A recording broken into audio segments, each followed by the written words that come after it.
It all happened like I knew it would. A single drop of source magic. And, like flies to honey, the monsters swarmed. The rabble panicked. The carnage began. And the magisters pointed their fingers at me. Just as I'd planned. I was shackled and collared and sent to Fort Joy.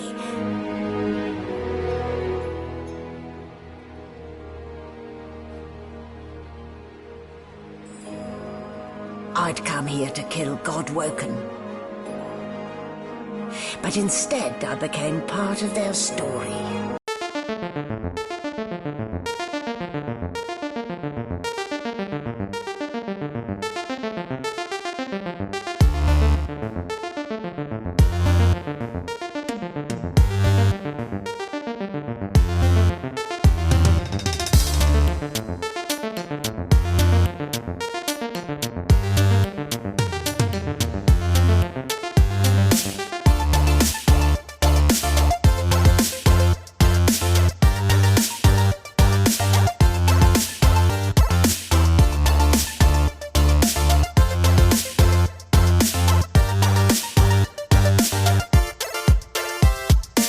Hello, everyone, and welcome back to the Furidashi podcast. I am Nicholas, and I am here with the amazing Lauren. Lauren, say hi to the good people. Hi to the good people. We didn't have to say exactly what I told you to say. Well, I had a feeling you were going to do that.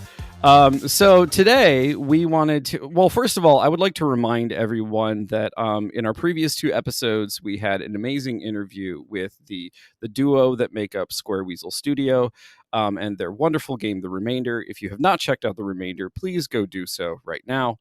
And then come back to the episode, please, because we want you to listen to the podcast as well. But today we wanted to go back to our sort of long-term discussion about tabletop games. For some time now, Lauren and I have felt that we're a little too focused on video games, and there's a lot of lessons to be learned from tabletop games and tabletop gaming. And so in today's episode, at least in today's free episode, we want to focus on the social aspects of tabletop gaming and sort of the way that works into gameplay and mechanics and all of the fun things that you always come to us for. Does that sound like a good idea, Lauren? Should we do that? You know what? Actually, now that we've done this huge intro, I just think that No. everything that I said and agreed to at the beginning of this night, we just should You signed a contract. You I told did. me that we would be talking about this today. No. No. When Lauren, sorry, go ahead. What I am just demonstrating right here is my absolute imbalance in this podcast, where I just have chaos in my entire life, and I bring that onto the show. No, incorrect.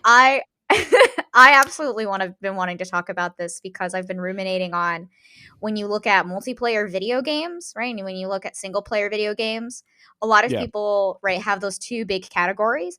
But honestly, how many people do you play your MMO with regularly versus do you just hop on, right? And you complete dailies, or you play with people that you don't really know versus in tabletop gaming, you always are playing with people you know. And for me, that was super compelling because, or alternatively, I would suggest you're getting to know people through, or you're getting to know people. Actually, that's a great thing. And that I always bring tabletop games if I don't know people, because it is kind of like an icebreaker, because you're playing a game. And it's not like a weird icebreaker party game where it's like truth or dare, man versus woman. I actually remember playing those games as a kid. It was the adult versions of these games. Right. But they would censor the cards or something so that the kids could play. But I was at that weird age range where I was always older than all the young kids. I was 15 and everyone else was 5, kind of that age range. That's how much of an age gap there was. And so when we keep talking about tabletop games and we talk about the social aspect, that's what I think of for me, is how you're really playing with either people you know or people you want to get to know. Yeah. And then when you look at multiplayer games online, you're playing with people that you may never meet again, right? Yeah, and it seems like So this is a phenomenon that I mean, I've noticed for a long time, but sort of, I don't know, I recently started to think about, which is the fact that, like, for whatever reason, online multiplayer seems to either encourage, facilitate, or at least tolerate behavior that if you engaged in that same behavior in like your real life, like somebody would probably punch you. Like, you know, saying things to people, like doing things to people that are really, I don't know, like in the abstract kind of horrendous. But you would never do that in real life. Like if you were in like, say, a multiplayer game situation, I mean, when you're playing games in person, it's not just that you're getting to know people or that, you know, you're playing with people, you know, because, you know, it's fairly common, especially for people who play like, you know, role playing games, you know, pen and paper role playing games. You'll probably have a regular group that you play with that you meet semi consistently. And so the other people in the sort of social situation are a known quantity. Whereas you're right, like every time you hop on to do, you know, say your roulettes in 14 or your dailies in WoW, you're generally doing these things with people you have literally never met before, and you're never going to interact with ever again. Um, I don't really know what I was going to add to that other than to oh, actually no, I do remember what I was going to say, because you pointed out something with regard to sort of like, you know, the age difference between yourself and the other, you know, like kids that you would be like hanging out with or playing with. Well, like if you have the kids table, like at these larger family, I say family gatherings, but it could be like family and friends, right? They're like, oh, Yeah. like come over, bring your kids, etc. I would be at the kids table because I wasn't an adult and the adults wanted to talk about adult things, but I Yeah. wasn't like a kid. Like I remember sitting at a table that quite literally was built for 8-year-olds and I am like in high school or like in late middle school or something, right? Yeah. It's a little And strange. that was so it's a little strange. And then but when nighttime hit, like there was like the kids would go to sleep, but then I was too young obviously to sleep or go to a different room and watch whatever 8-year-olds watch. You Yeah. know, when I was in middle school, so then I'd have to play with the adults. It was like a very I don't know, so gaming, right? That tabletop gaming aspect or card gaming that you would play with people was like always an aspect, I think, of that Well, the growing up point that for I me. was going to bring up is that like it's a revealing example, precisely because you bring with you certain like predetermined social relations, like, you know, the fact that it's kind of awkward for a teenager to be playing with little kids, but it's also kind of awkward for a teenager to be playing with fully grown adults, and like those things then filter into the entire like game situation, and Yeah, and that's that's something. why Yeah. no, that's exactly why I was talking about, like, there you play with people you know, because I can't imagine just, like, logging onto Tabletop Simulator as an MMO and going Yeah. like, "Man, I really wanna play Mansions of Madness, so I'm gonna get a pug and play Mansions of Madness?" Like, that's I madness! mean, theoretically, you could, Well, but no, yeah, you you're right. could, It right? seems, but you're right. It seems very weird, and it sounds strange. And it sounds strange. I'm not, like, gonna log into Arkham Horror to load up, like, a 4-hour game of Arkham Horror. Yeah, you see you are I'm gonna do laughing. that now just to be weird. I know! You're laughing, I'm laughing, and, like, I'm sure that there are sites out there that let people do that, and if you do that, this is not a judgment of you or your tastes or what you're comfortable with. This is just a general notion of consensus, right? That Yeah. there is an established consensus within the greater norm that you don't play you don't You play don't these do games. that. You You just don't do don't do that. that.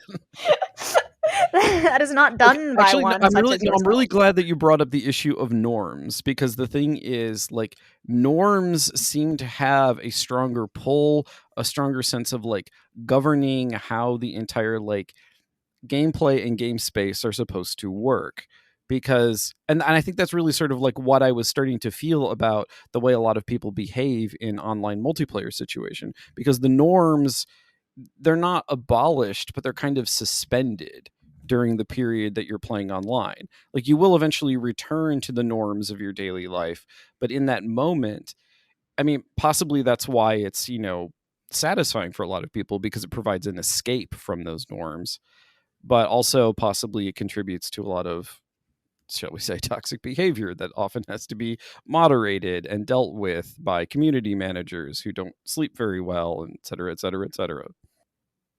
Well, on that topic, now the podcast is over. And no, I'm kidding. Wow. Sorry, I can't really add anything to that, but I think it's valid. It's very big to bring up though, right? Because I know that you Yeah. really wanted to talk more about the differences, right, between designing an experience for that social aspect of tabletop gaming versus designing that experience for a video game, right? And you wanted to kind of dig into those. Yeah, so Lauren has rightly chastised me for being a little bit too airy-fairy in the way that I talk about things. So I'm gonna posit a thesis. So I'm gonna do what I often do for my students. I'm positing an idea, and then we're gonna work through this idea. Maybe it's right, maybe it's wrong.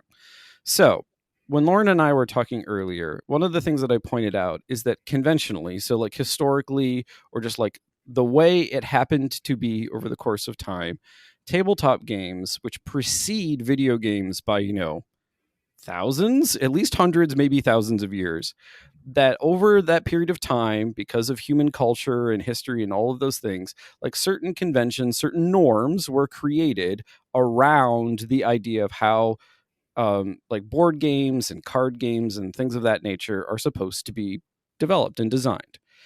And what's interesting is that the way in which those games are conventionally designed is that they take the social aspect for granted.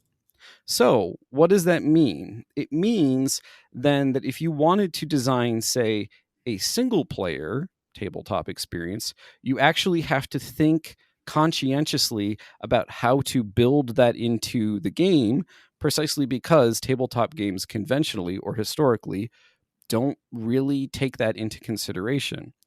And then sort of the inverse of that, which is in this case video games being the inverse of that, video games historically and conventionally tend to prioritize single player experiences. And Lauren, you were even saying that even in the design of multiplayer experiences, like the single player experience is dominant, and thinking about like the single player experience sort of takes precedence. Yeah, so like with that lovely intro, that is my leadway into my first point, which is like kind of supporting this thesis because as a game developer, I have developed both multiplayer and single player experiences also simultaneously, which I do not recommend. Um, but Lauren's life simultaneously, advice. do Lauren's not. life advice. Hashtag Lauren's life advice. Do not recommend developing two different games at once with the same game title.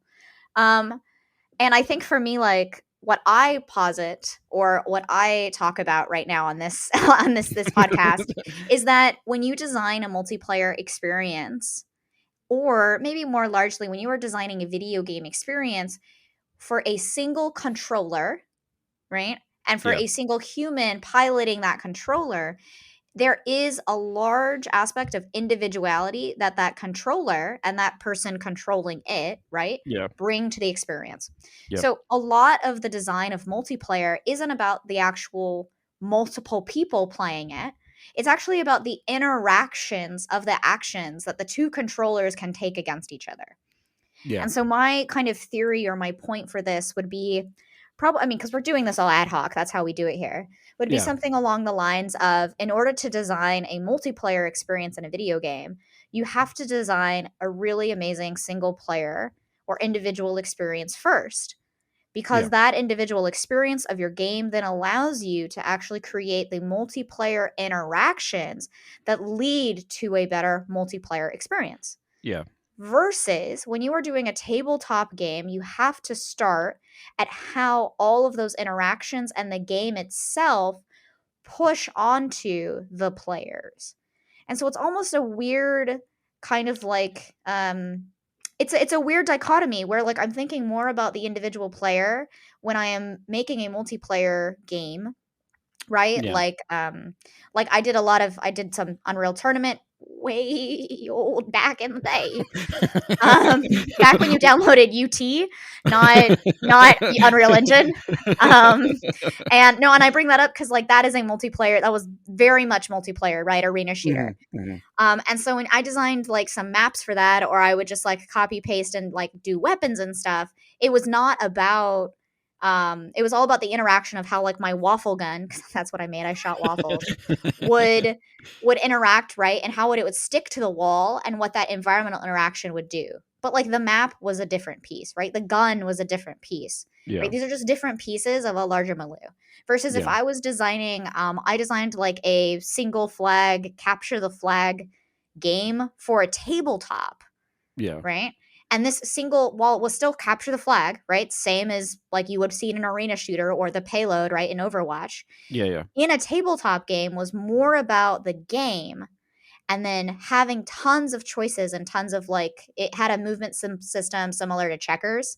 Basically, that like, how do you get to the flag with all of your pieces as a player versus, right? Like the game itself could exist without the players, I guess is what I'm trying to get at. And then the Yes. Yes. social interactions that the players themselves brought to it is what made it a tabletop game. So I want to bring back a point that we made in actually the very first episode when we started talking about the very first episode in this series. And that's that we talked a lot about the way in which like something that is fundamental to tabletop games is the shared play space. And the reason why that's really important is because of what Lauren was just saying about sort of like the way video games are designed around a sort of single player experience. That's not hypothetical. That's actually material. I mean, because you talked about it in terms of like the controller, how controllers interface with other controllers through either network systems or, people sitting next to each other on a couch. Whereas in this case, so you have separate people manipulating separate devices. Whereas in the case of a tabletop game, you have multiple people manipulating the same, for lack of a better term, device.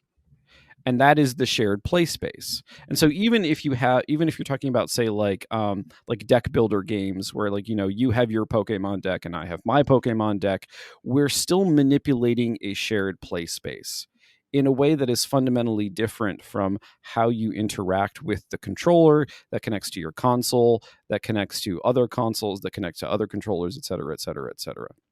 No, that's actually very, very like that is very well worded. Like I think that I made like this I'm trying to do long-winded better. point. No, you're doing great because like honestly, so like point 2 is it's all about your single player experience that adds on value to other players, right? In the video game world. Yeah. Yeah. Right? And then also right in MMOs, like there's quests and there's like turn-ins and there's personal progression, right? Yeah. Now, in tabletop gaming, when I look at personal progression, I really tend to think of those like Eurocentric games, kind of like Seven Wonders. Yeah. Right? Or like the city building games because it's about like victory points. And so these victory points, I mean, man, Formula D does not have victory points. Sorry. I was like trying to like go back into history of my brain of like all of these games that I've studied. And I think that it all is about personal progression in tabletop gaming.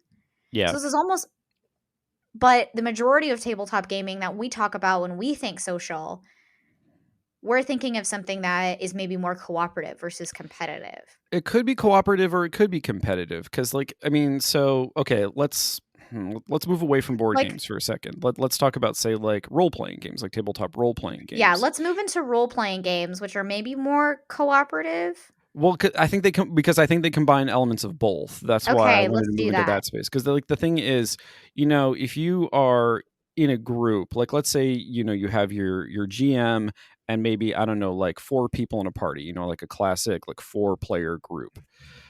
The thing is, like your particular player character, like their backstory may be such that like at certain times they may want to sort of contribute and support the group's goals, but at other times because of like what your personal character is trying to achieve, you may be trying to subvert those goals as well and acting against them. So at the same time that you're cooperating under some circumstances, you may also be sort of like struggling against the sort of like group dynamic in other circumstances, and that's part of sort of the basic give and take of like a really well done session of a role-playing game.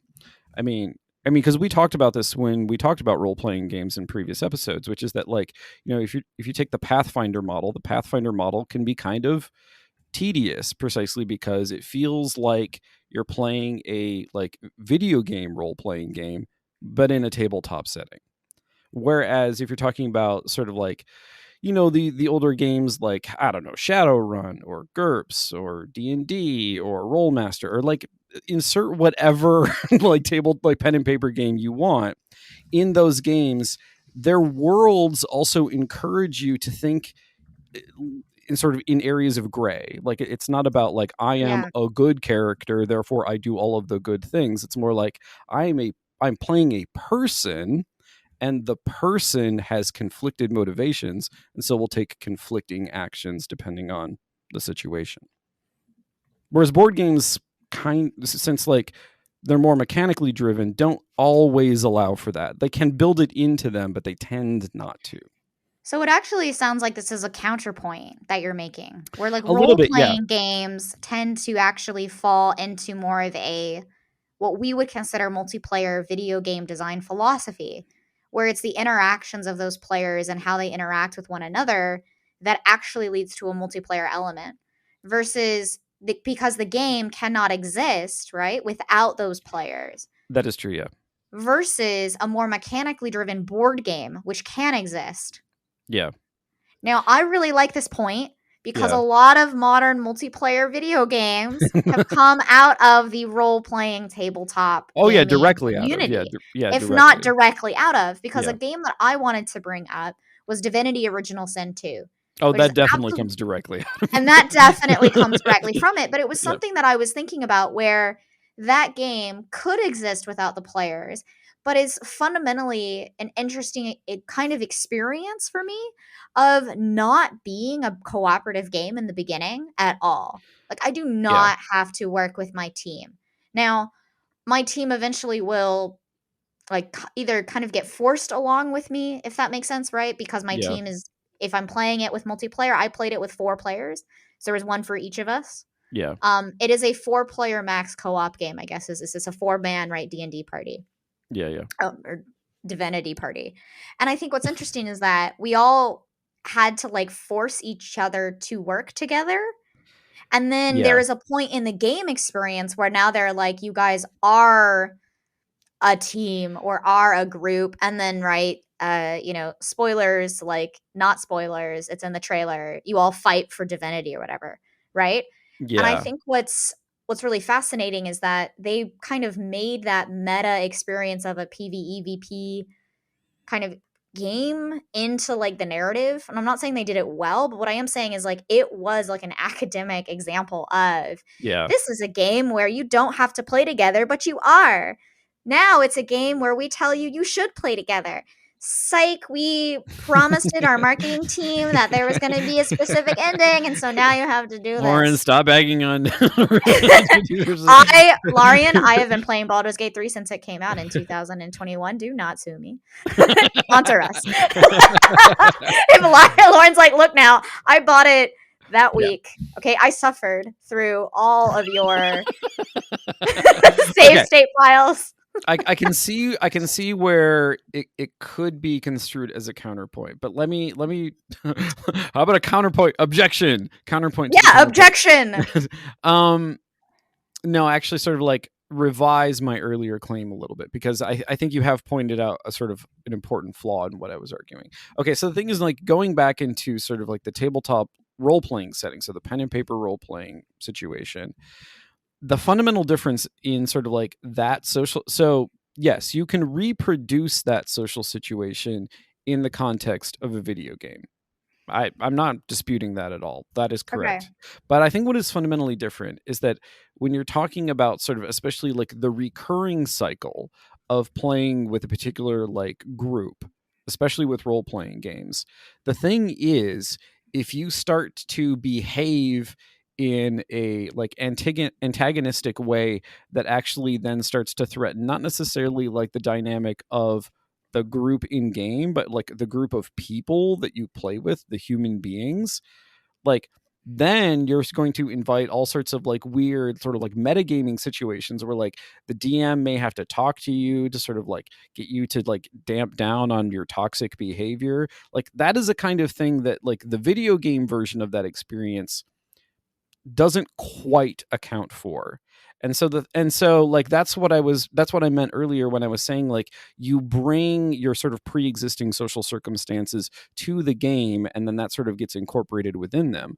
Because you could also imagine a situation where like, most of the time, like when you and I are playing games with our friends or our family, we're roughly like level with them in terms of like, maybe our socioeconomic standing or whatever. But imagine playing a game like Munchkin with your boss,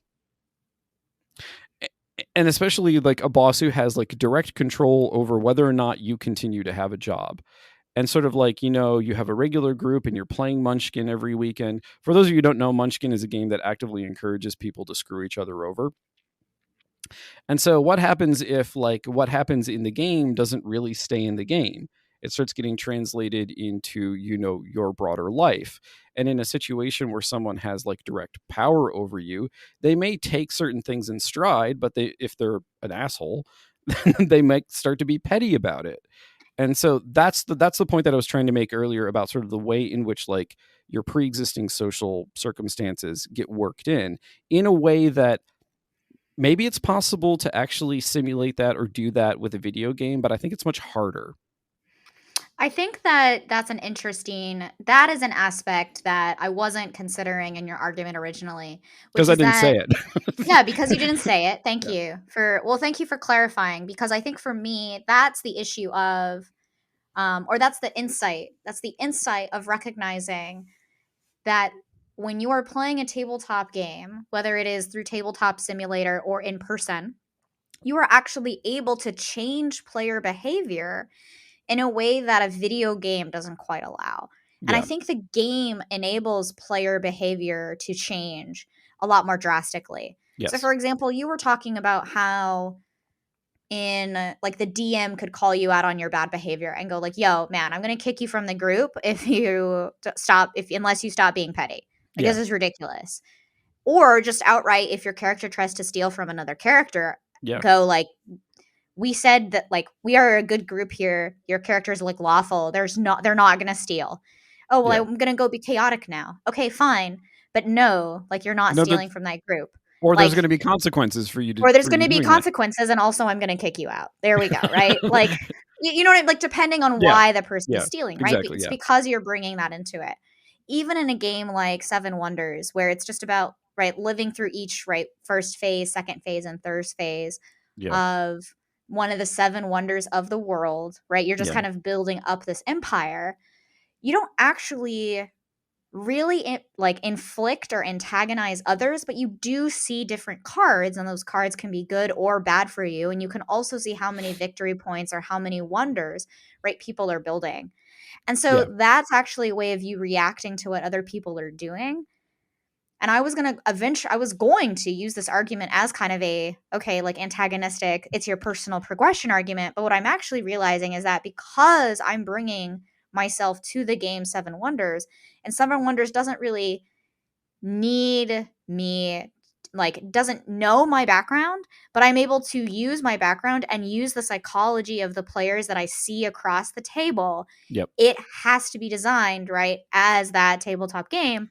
And then if you were going to put it into like a board game about it, well, suddenly the rules and systems would just make it, right, civilization. Yeah. Like, it would just Well, become a different and that's the game. thing, and you hit the nail on the head, because the thing is, you're not just playing the game with a tabletop game; you are also playing the other players. And the thing is, the degree of anonymity and sort of abstraction and sort of like social distance that exists within sort of like the especially the online multiplayer experience, like you don't really have that opportunity unless the people you're playing with or playing against are people that you happen to know for whatever reason. But the thing is, like in the case of a tabletop game, whether you're just playing like a hand of cards, whether you're just playing poker, like an ordinary game like poker, you're almost always playing the other players. And in fact, the degree to which you play the game versus the degree to which, like, you can't even make that distinction. Like, those two things combined are the game, ultimately. And it's not about playing the other players, I think, as a PvP game, because Yeah. it's, while some of those examples are PvP, right? It's not or like, well, Seven Wonders is PvP, or well, like Catan, I think, is PvP, or becomes PvE when you're like, hey, we're actually going to gang up on this one person so they don't win, and we don't care which one of us wins. I have a good real life example of the alternative in a more cooperative setting. You should give a good real life example. But go ahead and make your point. Yeah, no, and now. Oh nope, I got it. So with tabletop gaming, it's not just about the PvP. I also want to emphasize the PvE/PvP nature of it in a game like Pandemic or in a game like Arkham Horror that we've brought up. Because while it is like players versus the game, you're still not going to get that in something like Destiny 2.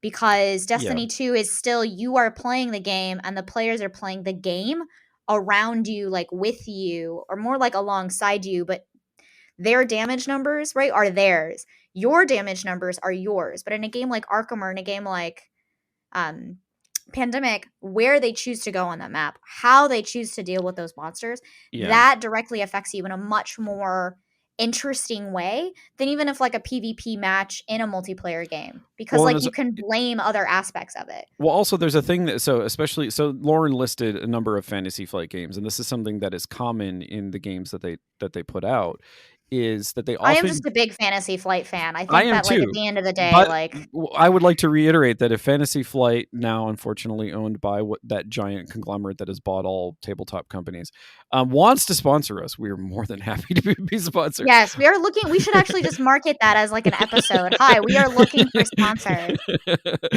Just go through the list. So we have Dr. Pepper, we have Fantasy Flight. Anyway, no. Anyway, please. Okay. So let's roll into your next example that I was going to give. Example. So when my daughter was really young, we started buying these games that were for like pre-literate children.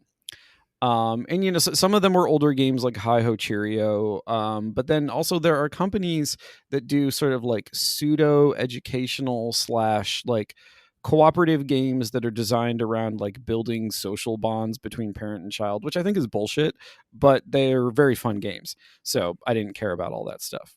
One of these games is called Hoot Owl Hoot, which is a fun name, but the basic premise of the game is that you have 6 baby or like sort of baby owls, and they're out at night and they get lost.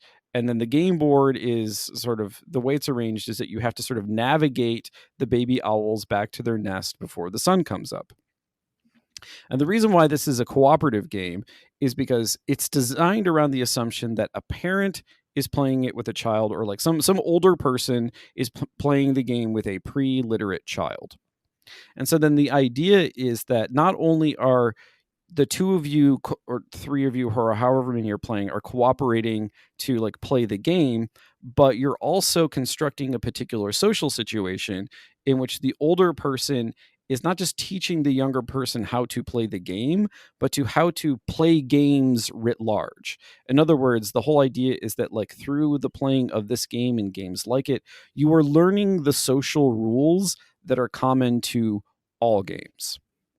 And it's reinforced and this is something that we actually talked about in our previous episodes, is that like one of the best ways to learn how to play a tabletop game is to play it with people who already know how to play it. Because the social interaction and sort of the entire experience of working through it with other people, like that is, to me at least, a more effective way to learn it. But in this particular example, and the reason why I specifically used the example of a cooperative game is because it's also teaching a small child about like the nature of how you interact and support and share, etc. All these things, all these like moral and ethical lessons that we ostensibly want to impart to little kids, like that is built into the game as well. It's also a fun game. It's also a very cute game. So if you guys, if you haven't played it, I strongly recommend playing it. I actually haven't played it. So now I'm kind of like, I don't know, I'm interested from that like academic, or just honestly, like I say academic a lot, and I really just mean like keeping up with the youths, keeping up with the game design. the youngins. The youngins. You and I, I don't know, keeping up with like the latest kind of like how we teach games, right? And how we experience games for the first time, because so much of my career has kind of been about that first time user experience. And it's not because I've kind of fell into that, because I came from a UX background, and or if proto.io and app development, right, is all about the user experience. Like, how is this user going to use your app to insert things into a spreadsheet and then view that data in a very pleasing way, right? Like, it was that's very boring. It sounds as boring as I made it sound. But I was like, okay, this button is shaped like a heart, this button is shaped like a circle, and this triangle spins around to let them know that something has happened. Like, but it's that first time user experience, right? It's that first learning that is huge in video games that we don't really look at at the beginning of the game process, because we don't know what the game is, right? Yeah. But when it comes to like Hoot Owl Hoot, I'm like, I love that name. So it is a great name, actually. Whoop! Yeah. Hoot Owl Hoot. When it comes to that beautiful game, I think for me what's interesting is like, how do they, like, that many levels of meta are kind of like what we're gonna need to look at in the future of gaming, especially with so many going into mobile, right? So many being on, they're just more accessible. There'll probably be TV games at some point, right? Like straight to TV, just like straight to DVD. Yeah. And I think like that'll be really interesting too. Like, I don't know. And that's my like little, I guess, end of podcast rant here accidentally. Sorry about that. But it's fascinating to me, because it's, how do you teach something, and how do you learn it so that you can kind of repeat it over and over again? Yeah, and I think with that, we will come to a close for this free episode. For those of you who want to follow us, you can follow us on Twitter. We are at Furidashi Lauren is at the Lauren Ash. I am at Academicality. Lauren, this is a really fantastic episode. We also have a Patreon, and we are going to be continuing this conversation in greater detail. The Patreon episodes are also the ones where we tend to be a little bit more theoretical than normal. So if that's your thing, definitely go to patreon.com/Furidashi. Sign up for $5 a month and you get all of the bonus episodes as well. But with that, I think we will leave the fine folks, and we will talk to you again next time.